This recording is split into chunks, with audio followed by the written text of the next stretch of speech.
Welcome to our video on the importance of protecting the digital freedoms of individuals. In our interconnected world, digital freedoms are vital. They empower us to communicate, create, and innovate.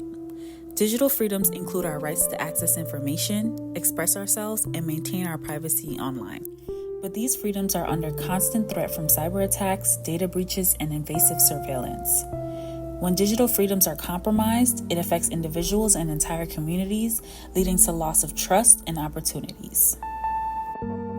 This is where IT service providers step in. Our role is crucial in safeguarding these freedoms through robust cybersecurity measures. We protect your digital freedoms by implementing advanced security solutions.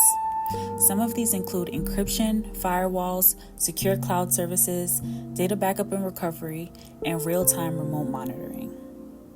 We also empower you with the knowledge and tools to stay safe online. From strong passwords to multi-factor authentication, every step counts. Together, we can ensure a future where digital freedoms are protected, allowing you to thrive in a secure digital world. Protect your digital freedoms with Rochester IT and Business Solutions, because your security is our priority. Thank you for watching, and don't forget to follow, like, comment, and visit our website.